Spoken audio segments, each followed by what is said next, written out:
கொஞ்சம் யோசிங்க. நீங்க ஒரு கடற்கரையில நடக்கிறீங்க. காலை நேரம், காத்து நல்லா வீசுது. அலை வந்து காலை தொட்டுட்டு போகுது. எல்லாமே அமைதியா இருக்கு. திடீர்னு தண்ணில ஒரு நீல நிற மெல்லிய நூல் மாதிரி ஒரு உயிரி மிதக்குது. அழகா இருக்குன்னு நெருங்கி பார்க்கணும்னு தோணுது. நீங்க கை நீட்டுறீங்க. அந்த ஒரு தொடுதல் கூட உங்களுக்கு கடைசியாகிவிடலாம். இந்த பூமியில 7 விலங்குகள் இருக்கு. அவை கோபமா இல்ல, வெறியா இல்ல. அவை சிம்பிளி தன்னோட இயற்கைப்படி நடக்குது. ஆனா அந்த ஒரு நொடி நம்மோட உயிரை எடுத்துக்க போதுமானது. இன்னைக்கு நான் அந்த 7 விலங்குகளை பத்தி, அவற்றோட அபாயத்தை பத்தி மற்றும் நாம் எப்படி சேஃபா இருக்கணும்னு விரிவாக பேச போறேன். இந்த வீடியோ முழுக்க பாருங்க. ஏன்னா 7வது விலங்கு என்னன்னு தெரிஞ்சா நீங்க ஷாக் ஆகிடுவீங்க. உங்களை நொடியில் கொல்லும் 7 விலங்குகள். முதல் விலங்கு. இது கடலில் இருக்கு. சுறாவா? இல்ல. ப்ளூவேலா? இல்ல. ஆர்க்காவா? இல்லவே இல்ல. இது ஒரு சின்னஞ்சிறிய கண்ணாடி மாதிரி ஒழிஞ்சுக்கிட்டு மிதக்கிற ஒரு உயிரி. பார்க்கவே அழகா இருக்கும். ஆனா இதுதான் கடல்ல இருக்கிற மிகவும் அபாயகரமான உயிரினம், பாக்ஸ் ஜெல்லிஃபிஷ். இதோட தலை ஒரு சிறிய பெட்டி மாதிரி இருக்கும். அதனால பாக்ஸ் ஜெல்லிஃபிஷ்னு பேரு. ஆனா தலையில இல்ல, ஆபத்தெல்லாம் இதோட டென்டிக்கிள்ஸ்ல, அதாவது நீண்ட நூல் மாதிரி தொங்குற கம்பிகளில். ஒரு பாக்ஸ் ஜெல்லிஃபிஷ் கிட்ட 15 டென்டிக்கிள்ஸ் வரை இருக்கும். ஒவ்வொரு டென்டிக்கிள்லையும் 5000 வரை நீமட்டோசிஸ்ட்ஸ்னு சிறிய ஊசி செல்கள் இருக்கு. இவை ட்ரிகர் ஆனதும் மிக வேகமாக, ஒரு புல்லட்டை விட வேகமாக ஸ்கின்ல ஊடுதுவும். அந்த ஒரு நொடியில என்ன ஆகுதுன்னா, முதல்ல எரியும், அப்புறம் நரம்பு மண்டலம் அட்டாக் ஆகுது, பிளட் பிரஷர் கீழே விழுது, ஹார்ட் அரித்மியா ஆகும், அதாவது இதயத்தின் இயக்கம் தடுமாறுது. கார்டியாக் அரெஸ்ட் வந்து 2 நிமிஷத்திலே உயிர் போகலாம். ஆஸ்திரேலியாவில் ஒவ்வொரு வருஷமும் இதனால பல குழந்தைகள் உயிரை இழக்கிறாங்க. ஏன்னா குழந்தைகளுக்கு அது அழகா தெரியும், பார்த்து தொட விரும்புவாங்க, யாரும் சொல்லி வைக்கல. இந்திய பெருங்கடல்ல தமிழ்நாடு கடற்கரையோரம் கூட இந்த உயிரி இருக்கு. முழுக்க டிரான்ஸ்பரண்டா இருக்கிறதால தண்ணியில பார்க்கவே கஷ்டம். என்ன பண்ணலாம்? கடல்ல இறங்குறதுக்கு முன்னாடி அந்த ஏரியா சேஃபா இருக்கான்னு லைஃப் கார்டு கிட்ட கேளுங்க. நீல நிற நூல் மாதிரி ஒன்னு தண்ணியில பார்த்தா உடனே வெளியே வாங்க. வினிகர் போட்டா டென்டிக்கிளோட ஸ்டிங்கை நியூட்ரலைஸ் பண்ணலாம். ஒவ்வொரு கடற்கரை ஃபர்ஸ்ட் எய்ட் கிட்லையும் இது இருக்கணும். 2வது விலங்கு நிலத்துல இருக்கு. உலகத்திலேயே மிகவும் விஷமான நிலத்து பாம்பு எதுன்னு உங்களுக்கு தெரியுமா? கிங் கோப்ராவா? இல்ல. பிளாக் மாம்பாவா? இல்ல. இந்தியன் கிரேட்டா? இல்ல. இதுவும் ஆஸ்திரேலியாவில் தான் இருக்கு. Inland taipan. இந்த பாம்பு ஒரே ஒரு கடியில எவ்வளவு விஷம் செலுத்துதுன்னு கேளுங்க. 110 மில்லிகிராம்ஸ். அந்த ஒரே அளவு விஷம் 100 மனுஷர்களை அல்லது 2,50,000 மைஸ்களை கொல்லலாம். ஆமா, 100 பேரை. இதோட விஷம் என்ன பண்ணும்னா, முதல்ல பர்னிங் சென்சேஷன், அப்புறம் நியூரோடாக்சின், நரம்புகளை பிளாக் பண்ணும், அப்புறம் மயோடாக்சின், தசைகளை உடைக்கும், கொவாகியூயன்ட், ரத்தம் கிளாட் ஆகும். ஒரே நேரத்துல உடம்பின் ஒவ்வொரு சிஸ்டமும் ஃபெயில் ஆகுது. ஆன்டிவெனம் இல்லனா 45 நிமிஷத்திலே உயிர் போகலாம். ஆனா ஒரு விஷயம் சொல்லணும், இன்லேண்ட் டைபான் மிகவும் ரெக்ளூசிவ், அதாவது மனுஷனை பார்த்தா விலகி ஓடும். ஆஸ்திரேலியாவோட ரிமோட் அவுட்பேக் பகுதியில மட்டும்தான் இருக்கும். இன்டென்ஷனலி டிஸ்டர்ப் பண்ணாத தப்பித்தோம். ஆனா தப்பிச்சு போகிற வழி இல்லாம சிக்கிட்டா அது டிஃபென்ஸ் மோட்ல போகும். அப்போ யாரும் காப்பாற்ற முடியாது. ஆஸ்திரேலியா டெசர்ட் பகுதியில ட்ரெக்கிங் போறவங்க திக் பூட்ஸ், லாங் பேண்ட்ஸ் கட்டாயம். ஸ்டோனோட கீழே, புஷஸோட நடுவுல கை வைக்காதீங்க. ஸ்னேக் பைட்டானா உடனே அசையாம இருங்க. மூவ்மெண்ட் விஷத்தை வேகமா ஸ்ப்ரெட் பண்ணும். 3வது விலங்கு. இது டைனோசார் காலத்திலிருந்து இந்த பூமியில இருக்கு. அதாவது கோடிக்கணக்கான வருஷமா இது சர்வைவ் பண்ணி வருது. மீட்டியார் வந்தது, ஐசேஜ் வந்தது, மாஸ் எக்ஸ்டிங்ஷன் வந்தது. ஆனா இது அழியல. ஏன்னா இது perfect killing machine. Salt water crocodile. இந்த உயிரினத்தோட அளவு கேளுங்க. 6 மீட்டர் வரை நீளம், 1000 கிலோ வரை எடை. ஆனா அதுவே பெரிய ஆபத்தில்ல. இதோட ஜா pressure 3700 pounds per square inch. இந்த பிளானட்ல ஒரு உயிரினம் ப்ரொடியூஸ் பண்ற மிக அதிகமான பைட் ஃபோர்ஸ் இது. ஒரே கடியில ஒரு மரக்கட்டையை கூட உடைக்கும். இதோட most deadly technique death roll. முதல்ல இது பதுங்கி காத்திருக்கும். தண்ணியோட நிறத்துல கலந்து போய் ஒரு லாக் மாதிரி ஃப்ளோட் பண்ணும். பிரே நெருங்கும் போது லைட்னிங் ஸ்பீட்ல பாயும். ஒரு கேமரா ஷட்டர் படர்னு கண்ணை மூடி திறப்பதுல 4இல் 1 பங்கு நேரம். அவ்வளவு வேகம். பிடிச்சதும் தண்ணிக்குள்ள இழுக்கும். உடம்ப சுத்தி சுத்தி ஸ்பின் பண்ணும். அந்த ரொட்டேஷன்ல எந்த எலும்பும் தாங்காது.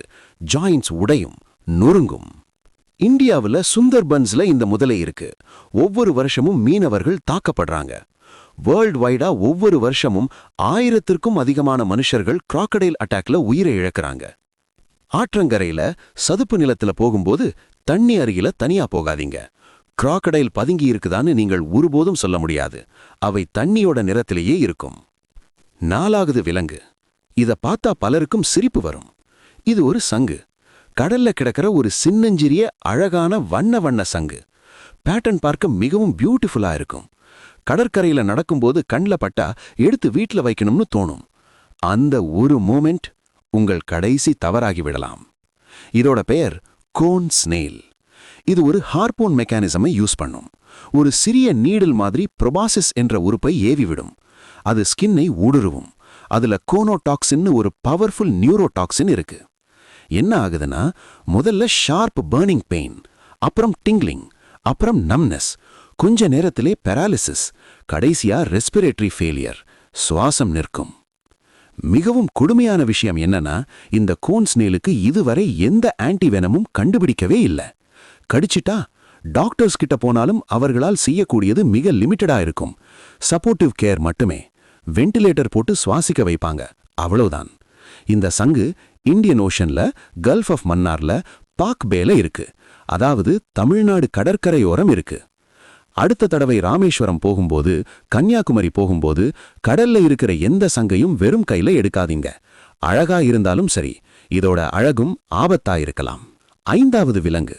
இத பத்தி நிறைய பேர் தப்பான பிக்சர் வச்சிருக்காங்க. கொழுத்த, ஸ்லோவா நகரும், தண்ணியில ஊறி கிடக்கும், கியூட்டா இருக்கும். அதுக்கு என்ன ஆபத்துன்னு நினைக்கிறீங்களா? ஆப்பிரிக்காவுல ஒவ்வொரு வருஷமும் மனுஷர்களை மிகவும் அதிகமா கொல்லும் விலங்கு எது தெரியுமா? சிங்கமா? இல்ல. எலிஃபெண்டா? இல்ல. லெப்பார்டா? இல்ல. ஹிப்போபாட்டமஸ். ஒவ்வொரு வருஷமும் 500க்கும் அதிகமான மனுஷர்கள் இதனால கொல்லப்படுறாங்க. இப்போ இதோட ஆக்சுவல் கேப்பபிலிட்டிஸ் கேளுங்க. ஹிப்போ 40 கிலோமீட்டர் வேகத்துல ஓடும். நடந்தா ஸ்லோவா தெரியும். ஆனா ஓட ஆரம்பிச்சா சராசரி மனுஷன் 15 கிலோமீட்டர் பெர் அவர் மட்டும்தான் ஓடுவான். ஹிப்போவை நீங்கள் ஒருபோதும் அவுட் ரன் பண்ண முடியாது. இதோட கோரை பல்லு 50 சென்டிமீட்டர் வரை நீளம் இருக்கும். இதோட பைட் ஃபோர்ஸ் 1800 PSI. ஒரு ஸ்மால் போட்டை 2ஆ முறிக்கும். வாட்டர்ல இருக்கிறப்போ இன்னும் அக்ரெசிவா இருக்கும். ஏன்னா இது ஹைலி டெரிட்டோரியல். தன் டெரிட்டரி என்று நினைச்சதை யாரும் கிராஸ் பண்ணக்கூடாது. ஆப்பிரிக்காவில் நைல் ரிவர்ல படகு போகும் மனுஷர்கள் கூட அட்டாக்கு காலாகிறாங்க. ஹிப்போ தண்ணியிலிருந்து ஜம்ப் பண்ணி போட்டை கவிழ்க்கும். அது பாதிக்கு பாதி அண்டர் வாட்டர்ல இருக்கும். யாரும் பார்க்க மாட்டாங்க. திடீர்னு வரும். ஆப்பிரிக்கன் சஃபாரி போகும் நண்பர்களுக்கு ஹிப்போ தண்ணியில ஊறி கிடக்குதுன்னா அழகா இருக்கு, க்ளோஸ்அப் எடுக்கலாம்னு போகாதீங்க. அது காமா இருந்தாலும் ஒரு நொடியில சேஞ்ச் ஆகும். டிஸ்டன்ஸ் மெயின்டைன் பண்ணுங்க. 6வது விலங்கு. இதை நீங்கள் தினமும் பார்க்கிறீர்கள். இதை நீங்கள் ஹேண்டில் அடிக்கிறீர்கள். இதோட சத்தம் கேட்டா ஐயோ கொசுன்னு வெறுக்கிறீர்கள். ஆனா இந்த பூமியில மனுஷர்களை மிகவும் அதிகமா கொன்ற உயிரினம் இந்த கொசுதான். நம்பர்ஸ் கேளுங்க. சிங்கம் ஒரு வருஷத்துல 100 பேரை கொல்லுது. கிராக்கடைல் 1000 பேர். ஷார்க் 10 பேர். ஹிப்போ 500 பேர். கொசு ஒரே வருஷத்துல 7 லட்சத்திற்கும் அதிகமான மனுஷர்களை கொல்லுது. 7 லட்சம். உலகத்துல இருக்கிற எல்லா பிரெடேட்டர்ஸையும் விட இந்த கொசு கொல்லும் உயிர்கள் அதிகம். இந்த ஒரு உயிரி எத்தனை நோய்களை கேரி பண்றதுன்னு தெரியுமா? மலேரியா ஒவ்வொரு வருஷமும் 6 லட்சம் பேரை கொல்லுது. அதில் பெரும்பாலும் குழந்தைகள். டெங்கு வேர்ல்டு வைடா 40 கோடி பேருக்கு ஒவ்வொரு வருஷமும் தொற்று ஏற்படுது. Chikungunya, Zika, yellow fever, Japanese encephalitis எல்லாமே ஒரே ஒரு கொசுவால் பரவுது. தமிழ்நாட்டிலேயே ஒவ்வொரு மான்சூன் சீசன்லையும் டெங்கு கேசஸ் ஆயிரக்கணக்கில் ஏறுது. சென்னை, கோவை, மதுரை ஹாஸ்பிட்டல்ஸ்ல பெட்ஸ் நிரம்புது. சிலர் உயிரை இழக்கிறாங்க. இன்னும் கொடுமையான விஷயம் என்னன்னா, கிளைமேட் சேஞ்சில் கொசுவின் ரேஞ்ச் இன்னும் அதிகமாகுது. முன்னாடி ஒரு குறிப்பிட்ட லாட்டிடியூடுக்கு மேல போகாத கொசு இப்போ டெம்பரேச்சர் ரைஸ்ல இன்னும் அதிக இடங்கள்ல சர்வைவ் பண்றது. என்ன பண்ணலாம்? வீட்ல தண்ணி தேங்காமல் பாருங்க. கூலர், ஃப்ளவர் பாட், யூன்யூஸ்ட் வெசல்ஸ் இவற்றில் தண்ணி நிற்காமல் வடிகட்டுங்க. மஸ்கிட்டோ நெட் யூஸ் பண்ணுங்க. ரிப்பலண்ட் யூஸ் பண்ணுங்க. ஃபீவர் வந்தா உடனே டெஸ்ட் பண்ணுங்க. டெங்குல பிளேட்லெட் கவுண்ட் வேகமா விழும். 7வது விலங்கு. இந்த லிஸ்ட்ல வரும்னு நீங்கள் எக்ஸ்பெக்ட் பண்ணல. ஆனா இந்த லிஸ்ட் இதை விட்டுட்டா இது ஆனஸ்டா இல்லாத ஒரு வீடியோவா ஆகிவிடும். 7வது விலங்கு நீங்கள்தான். நாம் எல்லாரும் தான். வரலாறு திருப்பி பாருங்க. வேர்ல்டு வார் 1 ஒரே போரில் 20 கோடி மனுஷர்கள். வேர்ல்டு வார் 2 70 கோடி மனுஷர்கள். ஹிரோஷிமால அட்டாமிக் பாம் விழுந்த அந்த ஒரு நொடியில 80,000 மனுஷர்கள் உயிரை இழந்தாங்க. 80,000 பேர் ஒரே நொடியில். இதை எந்த ஜெல்லிஃபிஷாலையும் எந்த பாம்பாலையும் செய்ய முடியாது. இதை மனுஷன் மட்டும்தான் பண்ண முடியும். நேரடியா கொல்லலேனாலும் நாம் போட்ட பிளாஸ்டிக் கடல்ல சேருது. பவழப்பாறைகள் வெளுத்து போகுது. மீன்கள் செத்துக்கொண்டே போகுது. நாம் வெட்டிய காடு போச்சு. மேற்கு தொடர்ச்சி மலையில் யானை நடமாட்ட பாதைகள் சுருங்கிட்டே போகுது. புலி, சிறுத்தை இடமில்லாமல் மனித குடியிருப்புக்குள்ள நுழையுது. மனித விலங்கு மோதல் அதிகமாகுது. தமிழ்நாட்டிலேயே நீலகிரி மலையில் தோட்டங்களுக்காக காடுகள் அழிஞ்சிட்டே போகுது. நீலகிரி வாகைமான், சிங்கவால் குரங்கு இவை அழியும் விலங்குகள் பட்டியல்ல சேர்ந்துட்டாங்க. நாம் ஒவ்வொரு நாளும் இந்த பூமியை ஒரு கொஞ்சமா கொன்னுகிட்டே இருக்கோம். ஆனா இந்த பட்டியல்ல இருக்கிற 7 விலங்குகளிலும் ஒரே ஒரு உயிரினம் தன்னை திருத்திக்க முடியும். பாக்ஸ் ஜெல்லிஃபிஷுக்கு சாய்ஸ் இல்ல, டைபானுக்கு சாய்ஸ் இல்ல, மஸ்கிட்டோக்கு சாய்ஸ் இல்ல. மனுஷனுக்கு மட்டும் சாய்ஸ் இருக்கு. நாம் எப்படி வாழணும்னு சூஸ் பண்ண முடியும். என்ன சாப்பிடணும், என்ன வாங்கணும், எங்க போகணும், என்ன பண்றோம், இந்த ஒவ்வொரு முடிவும் இந்த பூமியோட எதிர்காலத்தை வடிவமைக்குது. அந்த தேர்வை நாம் சரியா பண்ணிக்கிட்டே இருந்தா இந்த பட்டியல் 7லேயே நிறுத்தலாம். இன்னைக்கு நாம் என்ன பார்த்தோம்? கண்ணாடி மாதிரி ஒளிஞ்சிருக்கிற ஒரு பாக்ஸ் ஜெல்லிஃபிஷ் தொட்டா 2 நிமிஷத்துல உயிர் போகும். ஒரு இன்லண்ட் டைப்பன் ஒரே கடியில 100 பேரை அழிக்கும்.